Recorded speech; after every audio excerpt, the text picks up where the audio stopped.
എറണാകുളത്ത് അമ്മ പുഴയിലെറിഞ്ഞു കൊലപ്പെടുത്തിയ 3 വയസ്സുകാരി കല്യാണിക്ക് വേദനയോടെ വിട നൽകി നാട്.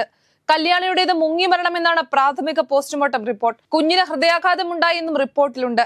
ശ്വാസകോശം ഉൾപ്പെടെയുള്ള ആന്തരിക അവയവങ്ങളിൽ വെള്ളം കയറിയിരുന്നു. കല്യാണിയുടെ അമ്മ സന്ധ്യയുടെ അറസ്റ്റ് രേഖപ്പെടുത്തിയതായി പോലീസ് അറിയിച്ചു. കല്യാണിയെ പാലത്തിന് മുകളിൽ നിന്ന് പുഴയിലേക്ക് എറിഞ്ഞതാണെന്ന് സന്ധ്യ പോലീസിനോട് സമ്മതിച്ചു.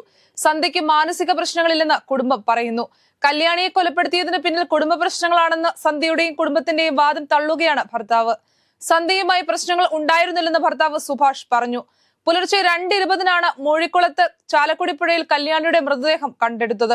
സംസ്ഥാന സർക്കാരിന്റെ 4ാം വാർഷിക ദിനത്തിൽ കേക്ക് മുറിച്ച് ആഘോഷിച്ച മുഖ്യമന്ത്രി പിണറായി വിജയൻ. കൊച്ചി അന്താരാഷ്ട്ര വിമാനത്താവളത്തിൽ നടന്ന പരിപാടിയിൽ ഘടകകക്ഷി മന്ത്രിമാരും പങ്കുചേർന്നു. 2ാം പിണറായി സർക്കാർ എല്ലാ മേഖലയിലും വിജയം കൈവരിച്ചു എന്ന ആത്മവിശ്വാസത്തോടെയാണ് മുഖ്യമന്ത്രിയും മന്ത്രിമാരും 4ാം വാർഷികം കേക്ക് മുറിച്ച് ആഘോഷിച്ചത്. മുഖ്യമന്ത്രി മന്ത്രിമാർക്ക് കേക്കിന്റെ മധുരം പങ്കുവച്ചു.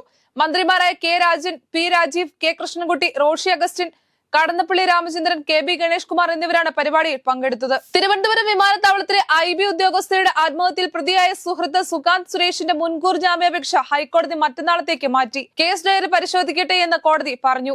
IB ഉദ്യോഗസ്ഥ ജീവനൊടുക്കിയ സംഭവത്തിൽ പ്രതി സുകാന്തിന്റെ അച്ഛനെയും അമ്മയെയും കഴിഞ്ഞ മാസം പോലീസ് കസ്റ്റഡിയിലെടുത്തിരുന്നു. സംസ്ഥാനത്തെ ഹയർ സെക്കൻഡറി VHSE പ്രവേശനത്തിന്റെ അപേക്ഷ സമർപ്പിക്കേണ്ട സമയപരിധി ഇന്ന് വൈകിട്ട് 5-ന് അവസാനിച്ചു. മോഡൽ റെസിഡൻഷ്യൽ സ്കൂളുകളിലേക്കുള്ള അപേക്ഷാ സമർപ്പണത്തിലുള്ള സമയപരിധിയും അവസാനിച്ചു. ട്രയൽ അലോട്ട്മെന്റ് 24-ന് വൈകിട്ട് 4-ന് പ്രസിദ്ധീകരിക്കും. ആദ്യ അലോട്ട്മെന്റ് ജൂൺ 2-നും 2ാം അലോട്ട്മെന്റ് 10-നും 3ാം അലോട്ട്മെന്റ് 16-നുമാണ്. ജൂൺ 18-ന് +1 ക്ലാസുകൾ ആരംഭിക്കും. മലപ്പുറം കൂരിയാട് ദേശീയപാത ഇടിഞ്ഞു വീണതിൽ 3 അംഗ വിദഗ്ധ സമിതിയെ നിയോഗിച്ച ദേശീയപാത അതോറിറ്റി സംഘം നാളെ സ്ഥലം സന്ദർശിക്കും. ദേശീയപാതയുടെ ഒരു ഭാഗം തകർന്നു വീണതിൽ വിമർശനവുമായി പ്രതിപക്ഷ നേതാക്കൾ രംഗത്തെത്തി. അതേസമയം മലപ്പുറം തലപ്പാറയിൽ നിർമ്മാണ പ്രവർത്തനങ്ങൾ നടക്കുന്ന ദേശീയപാതയിൽ വീണ്ടും വിള്ളൽ രൂപപ്പെട്ടു. രാജ്യത്ത് പുതിയ 20 രൂപ നോട്ട് ഉടൻ എത്തുമെന്ന് റിസർവ് ബാങ്ക് ഓഫ് ഇന്ത്യ. പുതിയ RBI ഗവർണർ സഞ്ജയ് മൽഹോത്രയുടെ ഒപ്പോടുകൂടിയാകും പുതിയ 20 രൂപ നോട്ടുകൾ എത്തുക.